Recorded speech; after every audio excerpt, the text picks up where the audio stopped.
Good afternoon, students.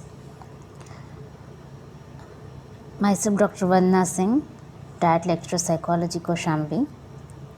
Last class में हमने time management के हाफ पार्ट को डिस्कस किया था।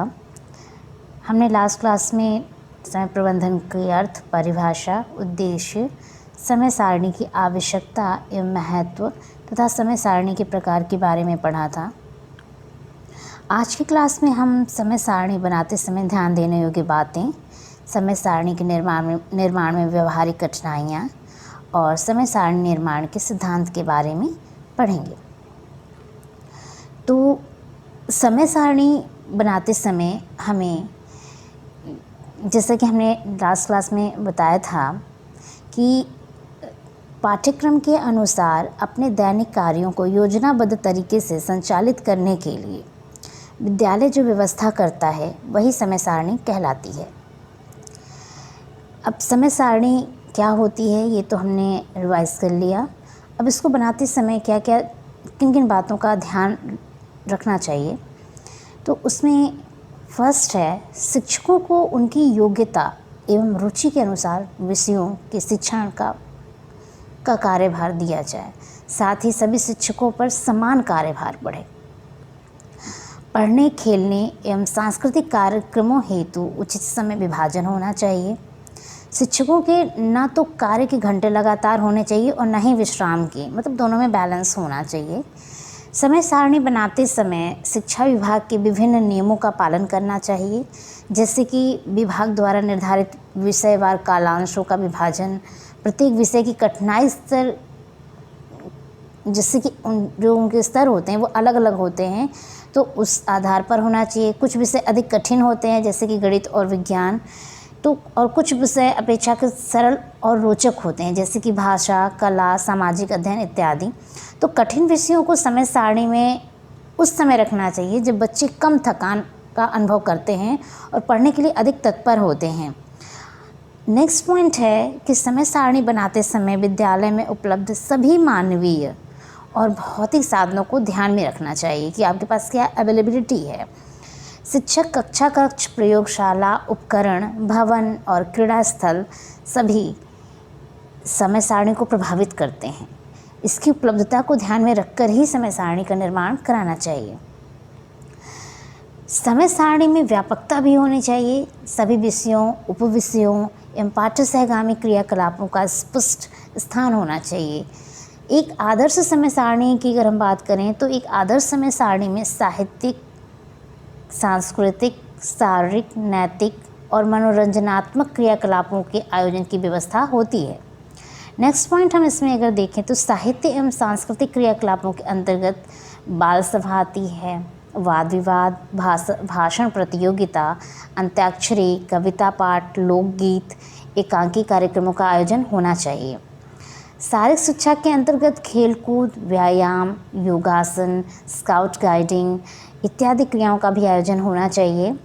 और कार्य अनुभव के अंतर्गत कृषि, बागवानी, कताई, बुनाई, सिलाई, हस्तकला इत्यादि क्रियाओं का भी आयोजन होना चाहिए। तो ये इतनी ढेर सारी चीज़ें हैं जिनका कि हमें समय सारणी बनाते समय ध्यान देना चाहिए। अब समय सारणी के निर्माण में व्यवहारिक कठिनाइयाँ क्या क्या आती हैं, इसमें 3 पॉइंट्स हैं। तो इसमें सबसे पहला है कि सामान्य कक्षा कक्ष जो होती है, फर्नीचर तथा अन्य शैक्षणिक सामग्री का अभाव भी समय सारणी के निर्माण में बहुत अधिक कठिनाइयाँ पैदा करता है। दूसरा है अध्यापकों के अभाव के कारण, मतलब अगर टीचरों की संख्या कम है, अध्यापकों की संख्या कम है, तो मतलब उसके कारण, उनके अभाव के कारण समय सारणी निर्माण के सिद्धांतों को अपनाना काफ़ी कठिन हो जाता है। इसी कारण कभी कभी समय सारणी में बालकों को अपनी रुचि के अनुरूप विषयों को चुनने की व्यवस्था नहीं होती है। क्योंकि शिक्षकों की संख्या कम होने के कारण उनके पास कार्यभार अधिक होता है और जो अध्यापक होते हैं उनको भी रुचि का विषय पढ़ाने के लिए नहीं दिया जाता है, क्योंकि अधिकांश से ये देखा जाता है कि शिक्षकों को वे विषय भी पढ़ाने पड़ते हैं जिनको जिसमें उनका स्पेशलाइजेशन नहीं होता है या उनकी योग्यता नहीं होती है। इस कारण उन पर अधिक कार्यभार भी पड़ता है और वे सदा स्ट्रेस में रहते हैं, तनाव में रहते हैं। और चूँकि इन सब अध्यापकों के अभाव के कारण ऑप्शनल सब्जेक्ट्स जो होते हैं वो भी कम रखे जाते हैं, क्योंकि जब उसे पढ़ाने के लिए टीचर ही नहीं होगा तो फिर उस सब्जेक्ट को चलाने का कोई मतलब नहीं है। तो ये सब चीज़ें जो कि व्यवहारिक कठिनाइयाँ फेस करनी पड़ती हैं। अंशकालीन शिक्षकों की अनुपस्थिति के कारण भी समय सारणी बनाने में कठिनाई पैदा होती है, क्योंकि वे शिक्षक अपनी सुविधानुसार ही विद्यालय को समय दे पाते हैं। अब इसके बाद नेक्स्ट जो है समय सारणी निर्माण के सिद्धांत। समय सारणी निर्माण के सिद्धांत के बारे में जब हम बात करते हैं, तो जैसा कि हम जानते हैं कि समय सारणी जो है विद्यालय का एक महत्वपूर्ण साधन है, जो कि विद्यालय के क्रियाकलापों का स्पष्ट और व्यापक चित्र प्रस्तुत करता है। अब जैसा कि हमने बताया था कि अभी क्या क्या बातें ध्यान देनी चाहिए समय सारणी के निर्माण में, लेकिन इसके कुछ सिद्धांत हैं जिनका कि अनुसरण करना चाहिए समय सारणी के निर्माण में। वो ये हैं, जैसे कि स्कूल के प्रकार। स्कूल का प्रकार जैसे लड़कों या लड़कियों या सहज इच्छा वाला स्कूल, शहरी या ग्रामीण स्कूल आदि के क्रियाकलापों की प्रकृति का निर्धारण करता है और इसी के अनुसार समय सारणी का निर्माण किया जाता है। दूसरा है विभागीय विनिमय।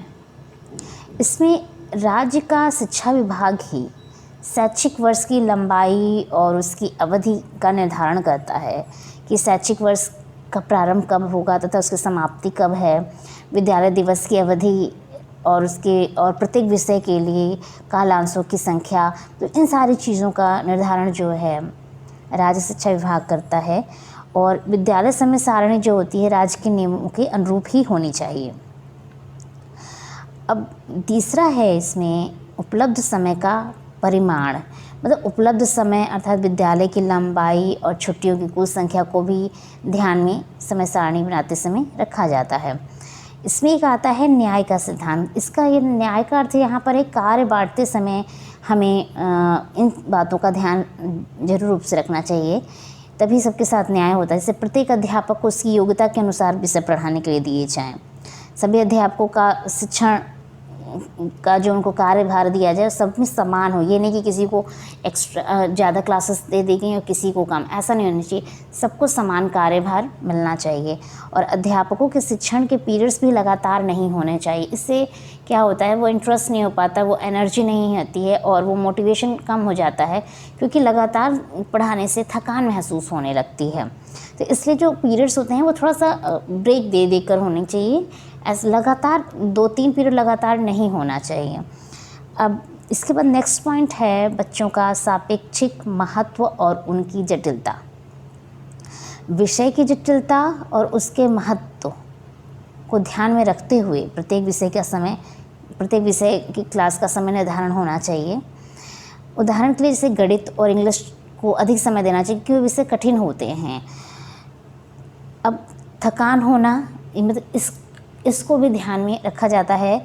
से कुछ बच्चे कुछ विशेष दिवसों या पीरियड्स में बहुत थकान महसूस करने लगते हैं। जैसे सुबह के समय वो जब आते हैं तो बहुत फ्रेश महसूस करते हैं और धीरे धीरे मतलब लास्ट पीरियड तक आते वो बहुत ज़्यादा थक जाते हैं। तो जो कठिन सब्जेक्ट्स होते हैं उनको जो लंच होता है, लंच से पहले वाले क्लास में रखना चाहिए, कालांशों में रखना चाहिए और जिसमें वो फ्रेश होते हैं और चीज़ों को जल्दी सीख पाते हैं। और जब अगर छोटे बच्चों की बात की जाए तो बहुत ज़्यादा वो थोड़ा पहले अपेक्षाकृत बड़े लोगों के थक जाते हैं। तो उनके पीरियड जो होते हैं उनके 30 से 35 मिनट से अधिक समय के लिए नहीं होने चाहिए। मौसम की थकान भी, मौसम का जो इफ़ेक्ट होता है वो भी हमारे अंदर थकान पैदा कर, जैसे जब बहुत ज़्यादा गर्मी होती है तो हम बहुत लो फील करते हैं, बहुत जल्दी थक जाते हैं। तो उस समय जो क्लासेस होती हैं वो मॉर्निंग में होनी चाहिए, मतलब जो प्रातःकाल विद्यालय खुलने चाहिए और उस हिसाब से चीज़ों में बैलेंस करना चाहिए। अब आता है नेक्स्ट पॉइंट, विविधता का सिद्धांत। अब समय सारणी का निर्माण इस ढंग से भी किया जाना चाहिए कि बच्चों की सीटों और बैठने के ढंग में समय समय पर परिवर्तन किया जा सके। ऐसा करने से थकान का अनुभव भी नहीं होता है। और अगर हम अगर समय सारणी विविधता लाने के लिए क्या क्या किए जा सकते हैं, तरीके क्या क्या अपना सकते हैं, तो इस तरीके से हम विविधता ला सकते हैं, परिवर्तन ला सकते हैं। जैसे कठिन विषयों के पीरियड लगातार नहीं होने चाहिए। जहाँ तक संभव हो सके एक कक्षा को दिन भर एक ही कक्षा में नहीं बैठाना चाहिए। जहाँ तक संभव हो एक ही अध्यापक की कक्षा में लगातार 2 पीरियड नहीं देना चाहिए। अगर यदि कोई विषय सप्ताह में केवल 2 या 3 बार ही पढ़ाया जाता हो तो ऐसे पीरियड अंतरालों के बीच आने चाहिए। शारीरिक प्रशिक्षण, विज्ञान प्रयोगों और चित्रकारी आदि के जो पीरियड्स हैं, ये इस पीरियड्स में जो बच्चे होते हैं वो थोड़ा बदलाव, चेंज महसूस करते हैं। तो इस तरह से हम विविधता ला सकते हैं इसमें समय सारणी के निर्माण में। नेक्स्ट जो पॉइंट है वो है अध्यापकों के लिए खाली पीरियड। अध्यापकों को उनकी दक्षता बढ़ाने और उनको गुणवत्तापूर्वक कार्य करने के लिए उन्हें खाली पीरियड दिए जाने चाहिए। जैसे कि अगर हम भाषा अध्यापकों के लिए अधिक खाली पीरियड की आवश्यकता होती है क्योंकि उन्हें अपेक्षाकृत अधिक शुद्धि का कार्य कराना पड़ता है। विज्ञान और अन्य प्रयोगों से जुड़े पीरियड से ठीक पहले के पीरियड में अध्यापकों को आवश्यक तैयारी के लिए खाली समय अवश्य देना चाहिए, जिससे कि वो प्रॉपर ऑर्गेनाइज्ड वे में चीज़ों को सिखा पाएँ। नेक्स्ट पॉइंट है खेल और मनोरंजन। अब जिससे कि अगर इस कह सकते हैं नीरसता भंग करने के लिए भी समय सारणी को बनाते समय विश्राम और मनोरंजन तथा विभिन्न पाठ्य सहगामी कार्यकलापों को अवश्य महत्व देना चाहिए। संसाधनों का उत्तम उपयोग। संसाधनों के अधिकतम उपयोग और उसको बर्बादी से बचाने के उद्देश्य से समय सारणी बनाते समय अध्यापकों की संख्या, उनकी योग्यता और अनुभव, कक्षाओं की संख्या और आकार एवं उपलब्ध भौतिक संसाधनों को सदैव ध्यान में रखना अति आवश्यक होता है। इसमें एक लोच का सिद्धांत आता है, जिससे कि हम जानते हैं कि विद्यालय में जो कार्य को सुचारू और कुशलतापूर्वक चलाने के लिए समय सारणी एक साधन होती है। इस साधन को कठोर नहीं होना चाहिए, उसमें फ्लेक्सिबिलिटी होनी चाहिए, मतलब एक रिजिडिटी नहीं है, क्योंकि वो परिस्थिति के अनुसार उसमें परिवर्तन आते रहते हैं। तो विद्यार्थियों और अध्यापकों की विशेष आवश्यकताओं को पूरा करने के लिए इसमें समायोजित किए जाने और परिवर्तन की गुंजाइश होनी चाहिए। उपयुक्त सिद्धांत समय सारणी के आधार जो हैं उनको आधार प्रदान करते हैं। यदि बुनियादी सिद्धांतों का ज्ञान हो और उसको कार्यान्वित करने की चेष्टा की जाए तो समय सारणी बनाने का कठिन कार्य भी आसान हो जाता है। अतः समय सारणी को बनाते क्या महत्व है, ये सब चीज़ें हम लोगों ने यहाँ पे पढ़ा। उसको बनाते समय किन किन बातों को ध्यान में रखना चाहिए, उसमें क्या क्या व्यवहारिक कठिनाइयाँ आती हैं, उनकी क्या क्या सिद्धांत हैं। तो आज यहाँ आपका ये जो समय प्रबंधन है ये टॉपिक कंप्लीट हुआ और आज बस इतना ही। Thank you.